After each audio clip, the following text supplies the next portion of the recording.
Hello friends, cooking રેસિપીસમાં તમારું સ્વાગત છે। તો આજે આપણે મહાશિવરાત્રિ આવે છે, તો આપણે શક્કરિયાનો શીરો બનાવીશું।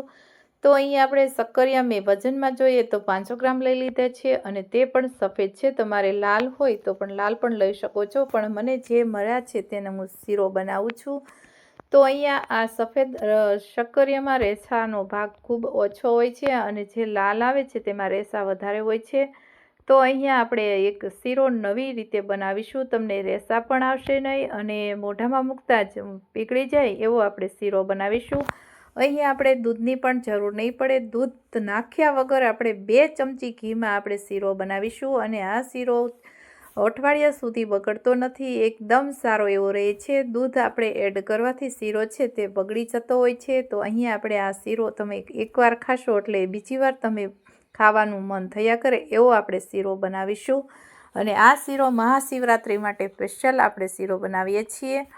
અહીંયા તમે કોઈ પણ ઉપવાસમાં પણ ખાઈ શકો એટલો ટેસ્ટી બને છે, અને એકવાર તમે જરૂરથી બનાવજો આ રીતે શીરો, તો ખૂબ જ સ્વાદ અને ટેસ્ટ સારો એવો આવે છે। તો અહીંયા આપણે 1 ગ્લાસ જ પાણી એડ કરીશું, વધારે પાણી એડ કરવાનું નથી। તો અહીંયા આપણે 3 વિસલ જ કરવાની છે, બહુ બફાવા દેવાના નથી। શક્કરિયાને તેનો ટેસ્ટ હોય છે તે જતો રહે છે, એટલા માટે આપણે 3 વિસલ જ કરીશું। હવે અહીંયા આપણે ગેસ હાઈ રાખીશું, અને 3 વિસલ આપણે કરવાની છે। 3 વિસલમાં આપણા શક્કરિયા છે તે સરસ એવા કૂક થઈ જાય છે। હવે આપણે ચેક કરી લઈશું। જો તમારા શક્કરિયા બફાણા ન હોય બરાબર, તો તમે 1 વિસલ વધારે પણ કરી શકો છો। તો હવે આપણે આ શક્કરિયા છે તેને બહાર કાઢી લઈશું, અને થોડીક વાર ઠંડા થવા દઈશું। પછી આપણે એની છાલ છે તે કઈ રીતે કાઢવી એ પણ હું તમને બતાવીશ।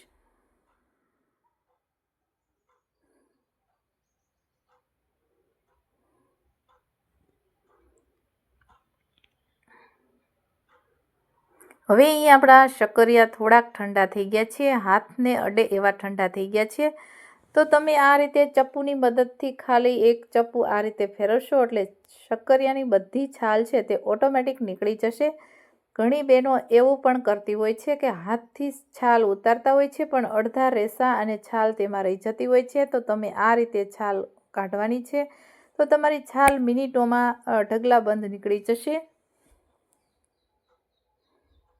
તો અહીંયા બધી છાલ નીકળી ગઈ છે। તો હવે આપણે અહીંયા ખમણીથી આપણે તેને ખમણી લેશું, એટલે જે રેસાનો ભાગ હોય છે તે દૂર થઈ જશે, અને શીરો એકદમ ટેસ્ટી અને સારો એવો બનશે। મોઢામાં મૂકતા પીગળી જાય એવો આ શીરો બને છે। અને એકવાર તમે મારી રીતે શીરો છે તે બનાવશો તો ખૂબ જ ટેસ્ટી અને સારો એવો બને છે। તો તમે જોઈ શકો છો આ રીતે આપણે ખમણીમાં ખમણી લેવાના છે। આ શક્કરિયામાં રેસા ખૂબ જ ઓછા હોય છે।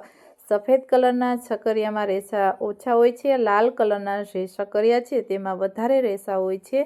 એટલે હંમેશા આ ખમણીમાં તમારે શક્કરિયા બફાઈ ગયા પછી તમારે આમાં ખમણી અને શીરો બનાવો તો ખૂબ જ ટેસ્ટી બને છે, અને સ્વાદ 100 ગણો વધી જશે, અને ખાતી વખતે એક પણ રેસા આવશે નહીં મોઢામાં। તો તમે જોઈ શકો છો આપણા શક્કરિયા છે તે બફાઈ ગયા છે, અને આ રીતે આપણે ખમણીમાં ખમણી લીધા છે। તો હવે અહીંયા આપણે એક પેન લીધી છે મેં, એમાં 2 ચમચી આપણે ઘી એડ કરીશું। શીરોમાં થોડું ઘી હોય તો શીરો ખાવાની ખૂબ જ મજા આવે છે। 1 ચમચીમાં પણ તમે બનાવી શકો છો, પણ 2 ચમચી એડ કરશો એટલે શીરો છે તે ખૂબ જ ટેસ્ટી અને સારો એવો બનશે।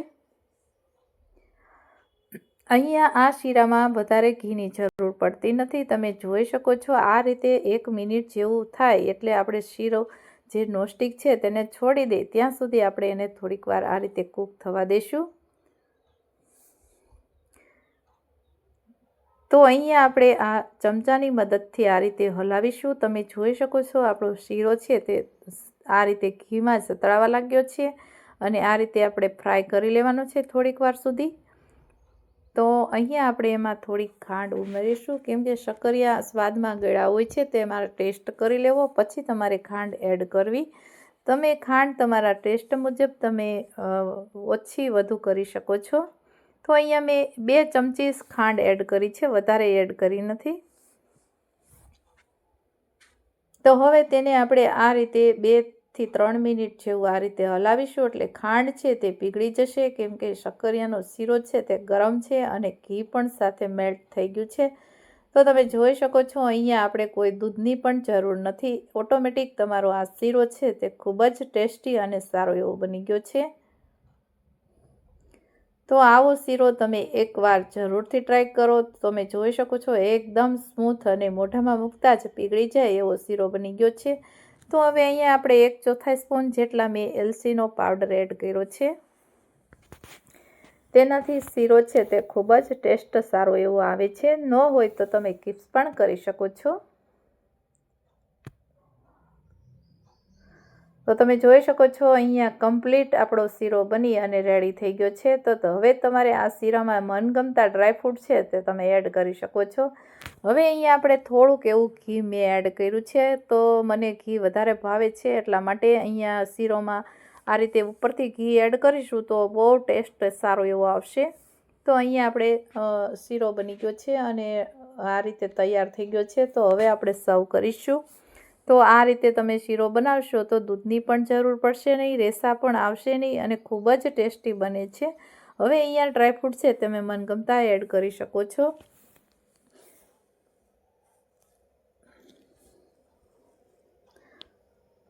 તો અમારી આ ટ્રીક સારી લાગી હોય તો વિડીયોને લાઇક કરજો, શેર કરજો અને અમારી ચેનલને સબસ્ક્રાઈબ કરવાનું ભૂલશો નહીં. બાજુમાં આપેલી ઘંટી દબાવશો એટલે નવી નવી રેસીપીના નોટિફિકેશન મળશે.